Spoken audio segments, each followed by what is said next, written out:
This video is brought to you by my generous backers over on Patreon. If you'd like to support the channel and get cool perks like access to the Discord, seeing the videos a week before anyone else, or exclusive Patreon only gameplays, then feel free to check out my Patreon. The link's in the description below.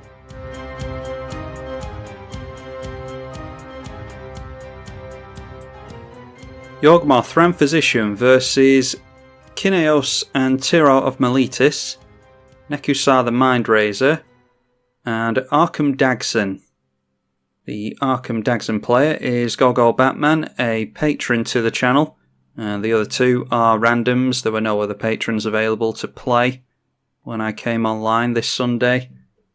Mana Crypt comes down for Kynaios, and that is followed up with Altar of the Pantheon. So maybe going for some kind of devotion or god-based deck. And throwing down an expedition map as well. We get into a rock. That is a few turns away. We can go Bitter Blossom into Coalition Relic though. That's a pretty good curve. We're last in the turn order, so that is really bad when you're a Yawgmoth player. Everyone's going to want to swing in at us as it is. Now a Star Compass for Arcum Dagson. Then with Mana Crypt on the trigger, the expedition map is being cracked for a land, which will probably get played this turn. They have gone in for a Scalding Tarn with that. Then they have cracked that for Hallowed Fountain and played a Grafdigger's Cage. Creatures in graveyards and libraries can't enter from the battlefield. That switches off a combo with Meletis the Unhallowed. So we actually want rid of that. Probably, yeah, I would imagine Arcum Dagson would want rid of it as well. Although it doesn't affect artifacts, does it? Maybe there's some artifact creatures that they want to make use of that with though. Let's go in for the Bitter Blossom and we can pass straight over. Then down comes the Arcum Dagson. We'll see how quickly they can get their combo going. Usually with Arcum Dagson they go in for the, what is it called? Nevermail's Disc with Darksteel Citadel. And then if they can throw in a Magicite Lattice into the mix as well, it will get rid of all of our lands, as well as the rest of our permanents.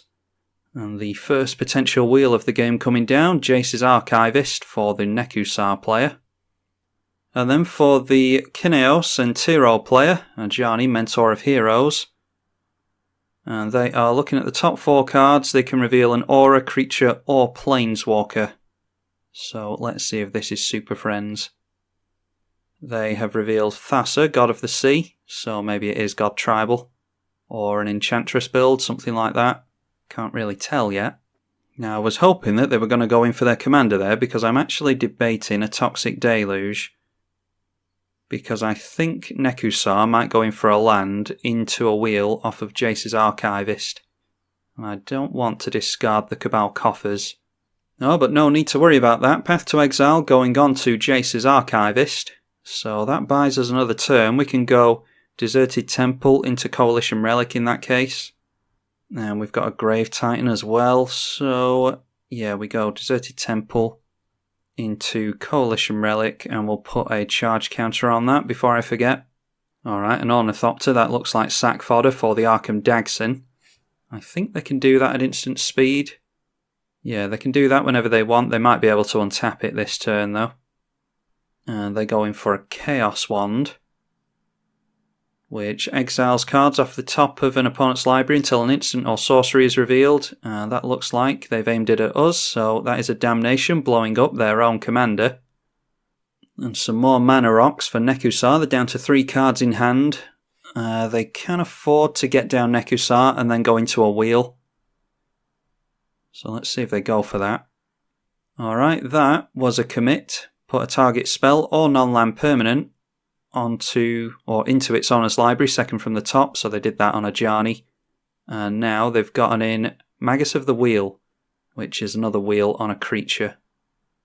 And they do have a wheel in the graveyard now, in memory. So it doesn't look like we're going to be keeping hold of any of our cards for too long. They've only got 1 card left in hand, so I'm sure they're eager to go for either this wheel or this one. Crucible of Worlds coming down for the 4-colour player, and they get their Scalding Tarn out of the bin straight away. Then down comes the Thassa that they grabbed off of the Ajani. They now have 2 cards in hand. Although they won't only have 2 cards in hand for long if Nekusar has anything to say about it. Right, a Lightning Greaves is good. Let's add black with the Coalition Relic.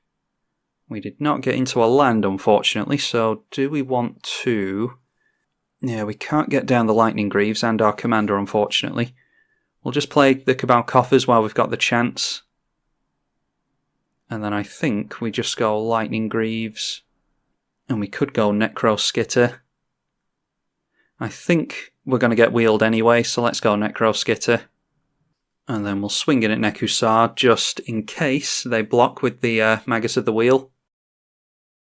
Because this card does have Wither. So if that thing dies, which it will do, if they want to activate it, then we'll get it back under our control, but they are not falling for that. Didn't think they would. A Felwar Stone coming down for Go-Go. And then just leaving it at that. Probably going to activate the Chaos Wand at some point. And in comes Nekusar now. Do they wheel from the hand, or do they do it with Magus of the Wheel? They decide to do it right now. So getting rid of a Toxic Deluge, a Grave Titan, and Haunt of Hightower. We were nowhere near 2 of the 3 cards in our hand anyway. So we draw 7, and we're all dealt 7.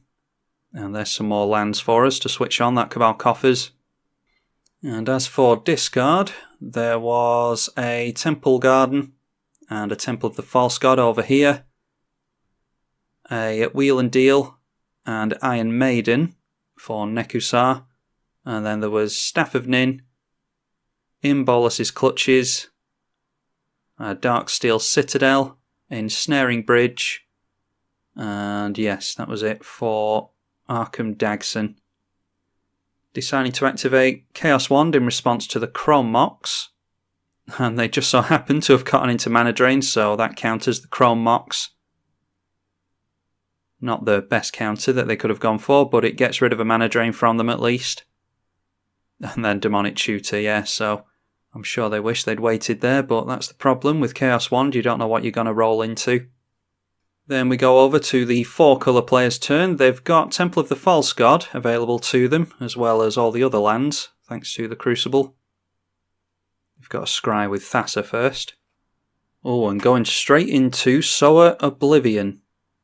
When you cast this spell, target opponent exiles the top 4 cards. You can put any number of lands that player owns from exile to the battlefield under your control. And they are targeting the Nekusar player with that. The top 4 cards got exiled. There is a disallow, so plenty of counter magic to be had here. Getting rid of a Grim Monolith as well. They took Nekusar's Temple of the False God. And Snow-Covered Island. Temple of the False God gets a lot of hate, and everyone's saying what a terrible card it is. I don't agree with that. I don't run it in every deck. I don't even run it in most of my decks, but it doesn't deserve all the hate it gets. I mean, that's a free 2 mana for our opponent here, and then they can play this one, and that's 2 extra mana as well, so in most scenarios it's ramp as far as I can tell. They've gotten down a Solemn Simulacrum as well. So no problem on the mana front for them. We're still setting up our mana at this point. But just deciding to pass, we'll draw a couple of cards thanks to Nekusar. We'll take the damage for it as well. Okay, Archfiend of Ifnir is whenever you cycle or discard another card, put a minus counter on each creature your opponents control. Are we going to discard a card this turn? We're not, because we're going to play a land. And then we can go for, yeah, we'll go Carrion Feeder and our commander. Because everyone's tapped out at the moment. So we'll protect our Yawgmoth. Go for the Carrion Feeder. Don't really need it, but we'll play it anyway. And then we can put a charge counter on that. And that leaves us with a full grip of 7. We'll show all of our opponents that we're the most worried about Nekusar as well. Use a fairy to do that. Oh, and the mana drain still triggers, of course, but because they countered a Chrome Mox with that, they don't get any additional mana. In for a Gilded Lotus. And then a land, so they can afford their commander here. but going in for Thought Vessel instead, so still holding up the Chaos Wand. And then a Coalition Relic, yeah, just ramping out a bunch, which they might as well, if they expect to wheel again, they might as well get out as much mana as possible before they discard it all. Then a Guardian Idol, yeah, so a bunch of mana rocks in this Arcum Dagson list. Oh, a Waste Not from our opponent, so that's a lot of potential value they can get from that. They can get mana, zombies, or draw cards, depending on what we discard. And it looks like they're going in for another wheel.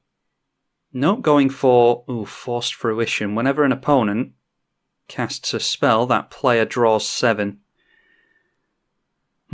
So we need to get rid of Nekusar. That's a really, really good one. We can actually kill off our own Carrion Feeder and 3 fairies at the beginning of our next turn, and that'll get rid of Nekusar.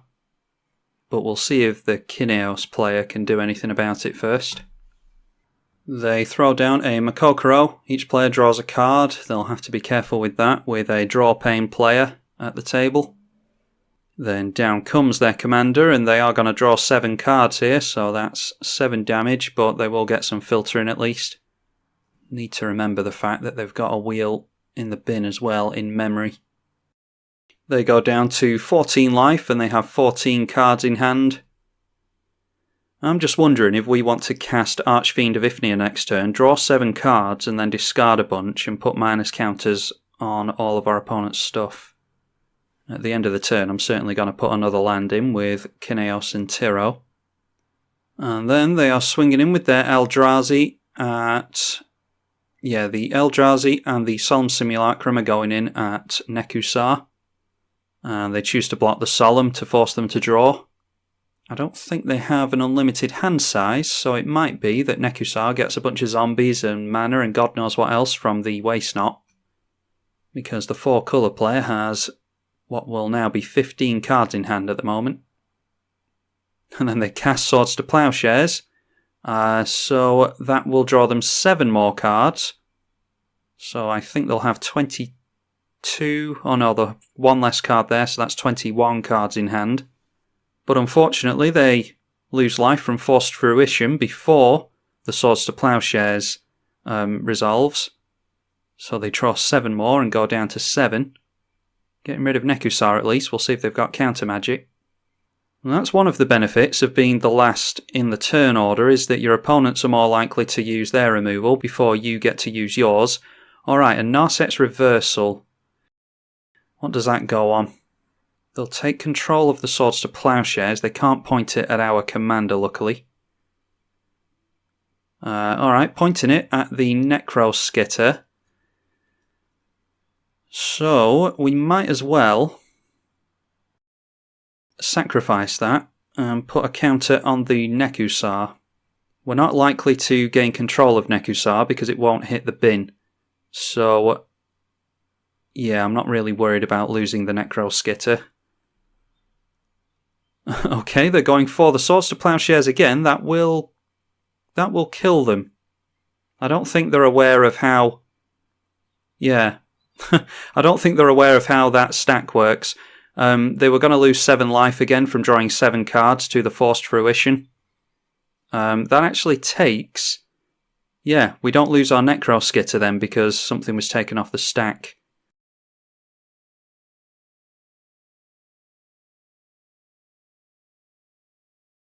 Yeah, it was the copy of the Swords to Plowshares which goes down. Thanks to Narset's Reversal. Yeah, I don't know why that went off, actually. Probably because the original swords disappeared. Yeah, I don't know how that works, but anyway. We keep our Necroskitter after all that. I don't think we should have done, though. So yeah, some strange plays by the 4-colour player there. They lost a lot of life for no reason. We get into Black Market and Imp's Mischief. So let's play a land. Then we could lose 7 life, draw 7 cards. Assuming that Archfiend of Ifnir will stick, and then discard a bunch of stuff and put minus counters on Nekusar. I think that'll be alright. So we'll go like that. We'll untap the Cabal Coffers with the Deserted Temple. So we go like that. Then let's go Archfiend of Ifnir. We draw 7 cards and lose 7 life. Alright, and we've got a Reliquary Tower as well. So at least we won't have to discard after next turn. We'll probably play that. So let's see here. Yeah, we'll just have to leave it at that. We'll swing in at Nekusar with some stuff. And at the moment we have to discard 7, which is... I don't actually know. It might actually be worth drawing some more cards, because I'm not sure what I want to discard from that. So let's ramp some more and go for Arcane Signet.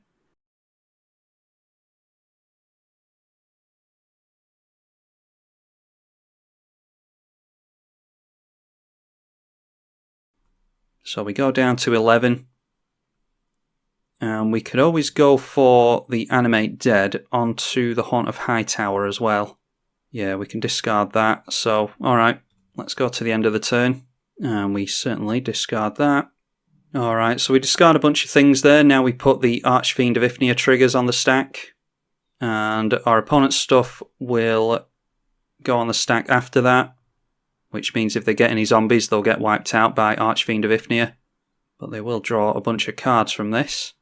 I didn't really take notice of the Waste Not. I just crafted the hand that I wanted the most. But our opponent will have to watch out for wheels whilst we've got the Archfiend of Ifnir in the way, because it will trigger those, and it will therefore get rid of their Nekusar. We don't gain control of their Nekusar with the Necro Skitter because, like I said, it goes into the command zone. So we can just leave it at that. We've got 62 cards left in the library, and if we decide on an Imp's Mischief, then we'll have to draw 7 cards with that as well. Alright, a Whir of Invention coming down from Arcum Dagson, where X is 4. And obviously they're going to have to draw 7. They've only got 4 cards in hand, so I dare say they don't mind that, especially with no draw pain in play. That was an Unwinding Clock that came down, pretty much as close to Paradox Engine as you can get now. And Vizier of Many Faces enters as a copy of any creature on the battlefield. And that has Embalm as well. I think that gets through Shroud, so they might be able to get a Yawgmoth here, although they don't have any sack fodder, so I don't know how well a Yawgmoth will do them. Yep, they go for an Archfiend of Ifnir of their own. So now they'll wipe our board if Nekusar goes for a wheel. We do have that Imp's Mischief, so we can try and counter something. But this is counter something with a single target, isn't it? Yeah, so that's pretty much spot removal or targeted wheels, which there aren't many of. So I doubt we're going to be able to counter a wheel with Imp's Mischief. Reforge the Soul. Each player discards their hand and draws 7 cards. So I think we have to kill off this thing to keep at least some of our board in play. And there's no draw pain, so we're just going to lose 4 life. We have to try and regain life with the Haunt of Hightower next turn. So we target like that, we sacrifice a fairy. And actually, we're not going to have Animate Dead in hand anymore, so I don't know if we're going to be able to get the Haunt of Hightower back. Well, we'll just have to do this and see what happens. We need to keep our board intact, I know that much. Whip of Erebos would have been nice with the life gain. Getting rid of a Soul Ring as well doesn't feel good. We'll put the last counter on there and we'll get rid of the Carrion Feeder to do it. We've already got a sack outlet with our commander, although we do have to pay life to use it. Then Vizier of Many Faces comes down under our control. And I will make a copy of the Archfiend, I think. Or do we want a copy of this? Just in case this gets removed. No, we'll go for Archfiend of Ifnir. Then that will put 2 minus counters on all of our opponent's stuff whenever we discard. So we may well just get milled by the Nekusar player here. There is a whole heap of triggers. And it continues to trigger the Waste Not. That gets rid of our Reliquary Tower as well. But we do get into Crucible of Worlds, so if we can make that stick, we should be able to go for Reliquary Tower next turn and minimise the damage that Waste Not deals. Yeah, Nekusar. I've only ever played it in 1v1 and it looks like a lot of fun in multiplayer. It's just that you've got to click through all these triggers, which could be a real pain. So we put 2 minus counters on all of our opponent's creatures, which is obviously irrelevant. And then they'll get a bunch of mana and draw cards and make zombies, all that good stuff. Let's see what was discarded. Thran Dynamo, Swiftfoot Boots, Manifold Key. What is that? Plague Mere, Darksteel Mere. Verdarken Shackles, that's really good to get rid of. A Greaves, Clock of Omens. Wall of Stolen Identity, getting rid of some really good stuff from the blue player's hand. And then Nekusar discarded Time Spiral. Niv Mizzet the Firemind for more draw pain. A Damnation they got rid of. Time Twister, yeah, getting rid of some wheels there. But they've got they've got now 20 cards in hand, and I'm sure it'll go up from there, so they've got a wheel in hand again, I have no doubt. And they've still got that one in the bin that they can cast. They end up with 12 mana, 22 cards in hand, and 7 zombies. Not bad for 2 mana in Waste Not. Then it's an Underworld Dreams. That is draw pain that's really difficult to get rid of.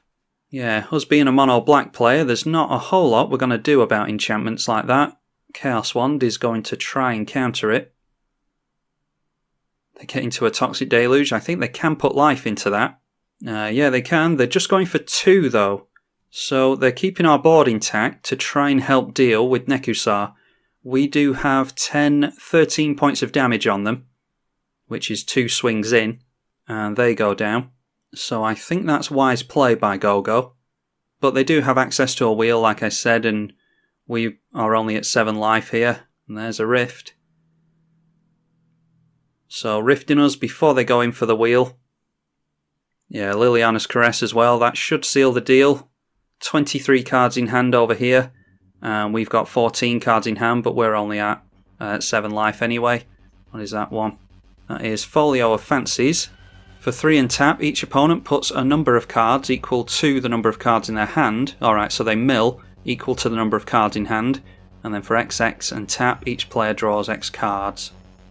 So yeah, all they have to do is wheel here, and that's probably the game done. So a whole heap of triggers going on the stack. We get 7 points of damage dealt to us each. I think it was, what was it, 22 cards they had in hand, so they discarded 22, which is 44 points of damage going on to them from the Liliana's Caress. So yeah, we're both done for here. And GoGo deciding to scoop it up because that is the game won. Yeah, so we'll save the internet random in Jankgo from putting all those things on the stack and just concede. Yeah, it's a good game to my opponents there. I dare say that we could have collectively dealt with Nekusar there, but it would have taken all 3 of us to do it. And we were just too slow. We didn't get into any rocks or anything like that. And yeah, didn't really get a whole lot going all that quickly. But this Yawgmoth deck isn't necessarily all that fast a deck anyway. We can get some stuff done quickly, but it's not really built to do that. I'll be sure to get another game going with the patrons with Yawgmoth so that we can, well, we can all sit it out and no one scoops or anything like that, because it does affect the outcomes of the game. But it was a necessary evil today, I'm afraid, because no one was available. Hope you all enjoyed it. Be sure to leave it a thumbs up and subscribe if you did. I'm tribalkai on the EDH channel. Thank you for watching.